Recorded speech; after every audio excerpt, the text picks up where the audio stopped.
All right, guys, happy Wednesday and welcome into another episode of AL.com Recruiting. I'm your host, Simone Eli, a sports anchor down here at WKRG in Mobile, alongside Ben Thomas, the guru of all things high school sports in Alabama. Behind the scenes, we have Patrick Greenfield, our producer, the nuts and bolts of the show. He's going to make us look good and pop up all the graphics, videos that we got throughout the show today. We're taking another trip to Alabaster this week to visit with Thompson quarterback Conner Harrell.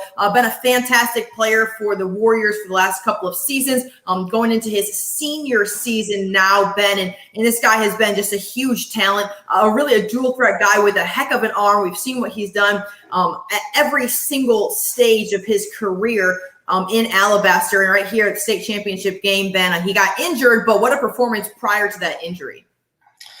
Yeah, I mean, he very well might have been Mr. Football had he not gotten hurt. He didn't play the second half of that championship game, obviously, against Auburn.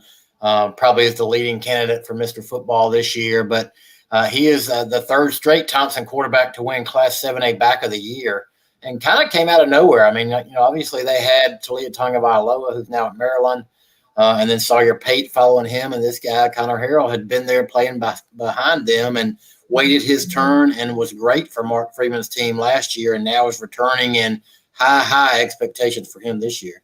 Yeah, I remember going to Thompson's game, first game of the year a season ago, and I was like, who is the next guy? Because like you said, you had Talia, you had Sawyer, both fantastic quarterbacks. I'm like, who is going to play quarterback for Thompson now? I mean, is this guy, is he good? Who is he? I had no idea because he did wait his turn, and you don't really see that very often in high school football. Often guys up and move across town, go somewhere else. But Conner Harrell waited his turn and was fantastic day one right from the start for Thompson. He's worked his way into the starting role, which is super impressive.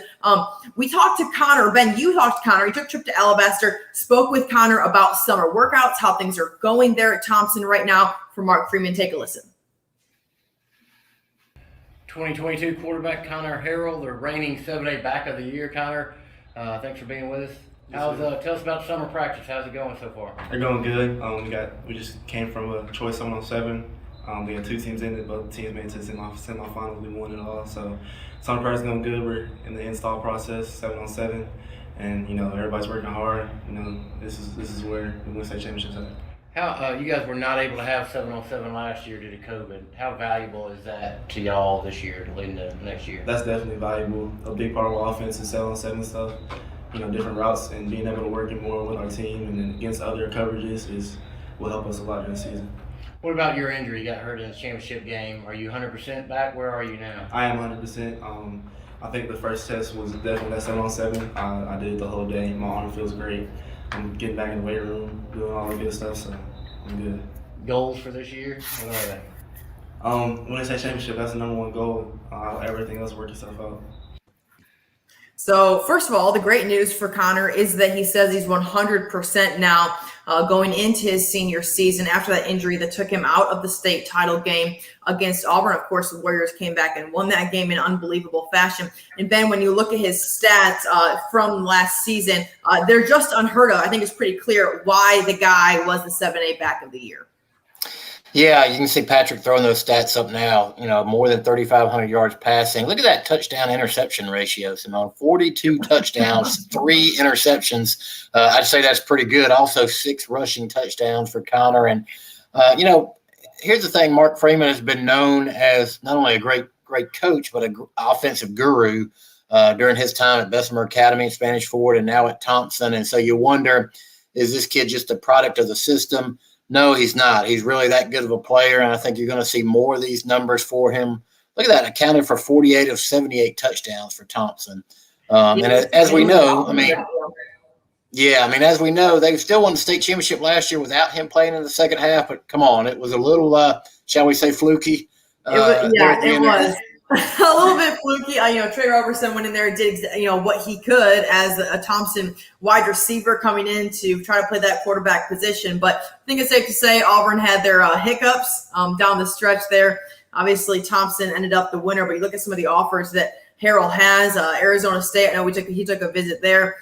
North Carolina, Michigan, Houston, and some SEC guys as well. Ben, how do you think his game, I know you're not a coach or anything, but we've seen a lot of talent out there. How does his game translate to the college level? Yeah, man, I think it's going to fit well because so many teams run in this kind of wide open offense, and as you can see with Connor, he can do it all. I mean, he's obviously got a great arm. He can read defenses. He told me that that's one of his focuses this year and the all season is to read defenses better, and he can also run when he wants to. He's not I wouldn't say he's a running quarterback, but he's got that aspect of his game, as we can see there in the highlights. Interesting. Since I talked to him, Simone, he has now said he's going to commit on July 4th. I'm not sure what it is about holidays that make kids want to commit on July 4th, but that seems to be a trend. But he's just told AL.com recently this week that his top three right now are Northwestern, Michigan, and North Carolina. And Northwestern, he was really high on Northwestern when I talked to him last week, and that's a great place to play. It's not a place a lot of guys from here have gone, but we'll see what his choice is on July 4th, I guess. Yeah, Ben, let's take a listen to the part of that conversation that you had with Harrell about his recruitment. We know cranked up, I guess 2 weeks ago when they officially, after 15 months, opened things up. Where have you been? The first week I went to Arizona State on an official visit, and I went to this week I went to Northwestern. I like both schools, both great coaches. Coach Fitz at Northwestern, Coach Herman at Arizona State, great coaching staff, great facilities, all that stuff. Right now I'm just going through the process, seeing what I like most. But I think I saw where you had maybe a week before last, North Carolina and Michigan. Was it those two that came in on you? Yes, sir. Yes, sir. So how big was that? Those are big for me. I plan on going to North Carolina at the end of this month.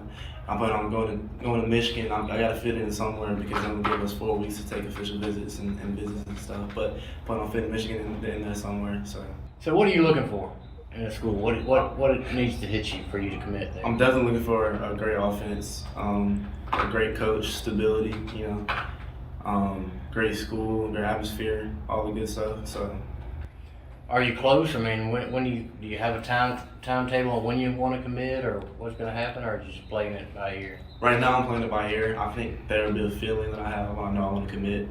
The school I really want to go to. Well, Ben, he got that feeling sometime between that interview and just the other day when he said he was going to commit on July 4th. I know we talked about it before the show, but your outside guess on where we could see Harrell end up. Yeah, I mean, I'm not sure, but like I said, he really talked highly of Northwestern when I was there with him last week. And we talked about former McGill Tulane receiver, Jordan Mosley, who was at Northwestern. He went there, signed there this year. And they have unbelievable facilities up there. I mean, for us in the South, we may not be familiar with that, but the facilities there are unreal. Yep. And he sounded like, when I talked to him last week, I got the feeling he was pretty close to pulling the trigger. And it looks like he's gotten there. Of course, he could, we got 10 days or so or whatever it is before July 4th, he could change his mind. But I got the feeling in talking to him, he was ready to commit, and I think that's going to happen, and we'll see. I mean, all good choices. It's interesting.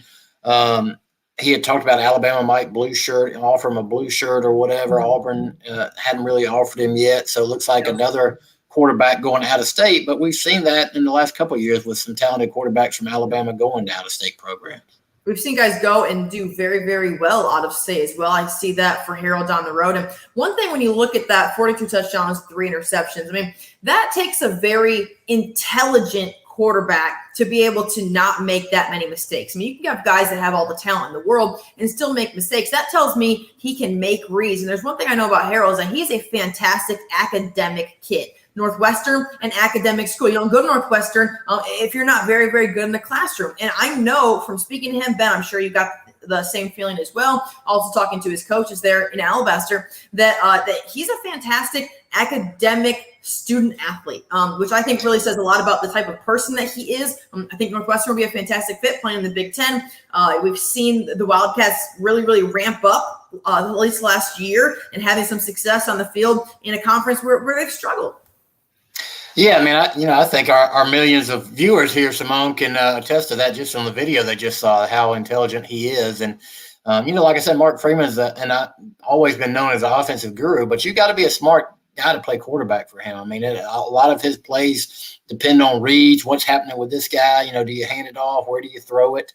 And I think he's going to, he's, like I said, 42 touchdowns last year. I mean, I think he's gearing toward 50 or so this year. I think they're going to be that good. Obviously, he's got weapons all over the field that helps him as well. And he would tell you that, he would compliment his teammates and has. So we'll see. I'm intrigued to see where he ends up committing on July 4th.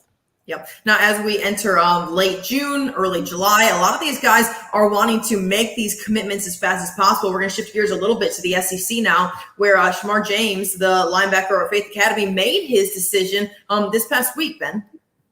Simone, another holiday commitment. He just they want you to work, Ben. They don't want you to have any off time, okay? They want you to have to work on Father's Day, 4th of July, no days off. I appreciate that. But yeah, Shemar James, great player from Faith Academy, commits. He had narrowed his choices. I think we've even talked about it, to Florida and Alabama in May. He had visited Alabama and Auburn earlier this month. We're going to see some highlights here of him. There's his numbers coming up there. But he went on a visit to Gainesville this past weekend and decided to commit to Florida over Alabama.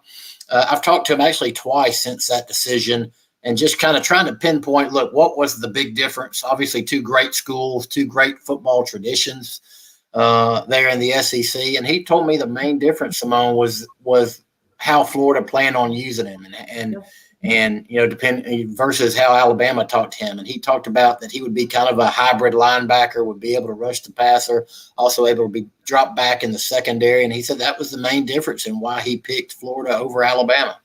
Yeah, not very often do we see guys pick Florida over Alabama, or really any school over Alabama when they have that Alabama offer. But good for Shemar James making a decision on where his heart is at. Sometimes the getting on campus and meeting those coaches and hearing what they have to say. Ultimately, you can make a kind of a quick trigger decision soon after that. And I know that right now in this day and age, Ben, I think that high school coaches, we talked about this as well, high school coaches are telling these guys, man, when you have an opportunity to make a commitment, make that commitment. With the transfer portal wide open nowadays, especially in the SEC, you can go be immediately eligible anywhere in the SEC. I think that guys have that sense of urgency to make a decision and not lose their spot to a guy who's already proven himself in college play. Yeah, well, I mean, we've seen it the last couple of years. I mean, I've talked to high school coaches who are kind of continually frustrated over trying to get their guys recruited. I mean, not so much at the top of these 4 and 5 star guys, but, get 3-star guys, type guys who are normally everybody's after. Now they're trying to get in touch with college coaches, because a lot of college coaches are, whether they'll tell you or not, are holding spots open for that transfer portal, and some are exclusively depending on the transfer portal. So I think, no high school coach wants to force anybody to commit before they're ready. But, a lot of the guys I've talked to are kind of advising their players that, look, if you find the right fit, if you think that's really where you want to go ahead and commit, kind of lock that spot down, because you just don't know what's happening now. It's a lot harder for that high school senior to be recruited and get that offer that they wanted. Now with this transfer portal, it's gotten bigger and bigger over the last couple of years. Yeah, I think that's really, really great advice high school coaches are giving these guys who are, trying to make a decision on a school. Finally, recruiting is back open. You guys can go on campus, meet coaches, have a relationship with coaches. So that's huge. That's huge for these players, making a huge lifetime decision, life-changing decision. Speaking of changing, we're going to change things up just a little bit. Take a visit to Hewitt-Trussville now, where Riley Quick, the offensive lineman, obviously he has an older brother who is over at Alabama right now. Riley is a guy who's also a baseball guy, offensive lineman in football, a pitcher in baseball, and kind of has a huge decision to make. I think really this is going to be one of the more intriguing stories to follow this year, Simone, because I did a story for this week on AL.com. You can check that out if you just go to AL.com high schools or recruiting. But I talked to Riley. I talked to his baseball coach, Jeff Malden, football coach, Josh Floyd. And here's the interesting thing with him. A lot of kids, you can play football and baseball in college. It's tough, but you can do it. But you don't find many combinations, Simone, of an offensive or defensive lineman and a pitcher. I mean, that's just a rare combination. Yeah. This guy who you mentioned, his brother Pierce Quick is an offensive lineman at Alabama already. Yeah. But Riley was the Class 7A pitcher of the year in the state. He was 9-2 with a ERA less than 1. And he plays offensive line on the football team. So that's just, you don't see that combination very much. And the problem with that is in college, you can't play. I think he's 250, 260 now. Well, you can't play the offensive line in the SEC at that. They're going to want you to be 300 or more, and yet you don't want to be 300 or more to pitch. So I think some schools have talked to him about playing both, but that's going to be a difficult decision, because just when you put that weight on, you wonder how it will affect you being a pitcher. So he also, the Major League Baseball draft next summer could play into this, because his coach Jeff Mullen told me that he thinks for sure he might have a chance there. So I think I talked to him, and he honestly doesn't know, Simone, right now. I'm like, you love football or baseball better? He's like, I like them both. I've played them both the same amount of time. And at some point, he might decide to play both in college, but at some point I think he's going to have to decide which sport his future depends on. And something that could play a role in Riley's decision, we talked about when we were highlighting some Hewitt Trustful players earlier on the show a few weeks back, is what your body goes through as a student athlete, whether it is football, whether it is baseball. It seems like sometimes when guys have those decisions to make, they love the sport equally, or baseball maybe a little bit more, kind of how much their body is going to go through plays a role in what they're going to do long term. Now, Ben, I know that you've never been a 300-pound offensive lineman. You sure have never been a fantastic pitcher either. So, but you got to imagine that you want to take care of your body long term. Yes, fortunately, I haven't been a 300-pound anything, and hopefully I never will. But, yeah, you just wonder if he's leaning toward – he's had such a breakout year of pitching. You wonder if he's leaning toward baseball now. But he told me he visited Alabama specifically for baseball earlier this month. He's also been to Auburn and Ole Miss. I think they talked to him about playing both sports, but obviously would like him to play football as well. So, he's going to have a choice to play big-time football or baseball at a lot of different places. And obviously his brother Pierce Quick already at Alabama has got plenty of advice for him there. So it's going to be fun to watch this. This is, like I said, one of the more intriguing recruiting decisions, I think, in this current class. Ben, before we head out, what are you going to keep your eyes on right now? This week could be a busy week for commitments, for announcements, just what do you kind of foresee in the next week or two? Anything that you are keeping your eye on specifically? Yeah, I think, like I said, this Shemar James commitment, I think, is just going to be the first of a bunch of different commitments. John Garcia Jr. told us a couple of weeks ago, Simone, that he expects July to be a big month.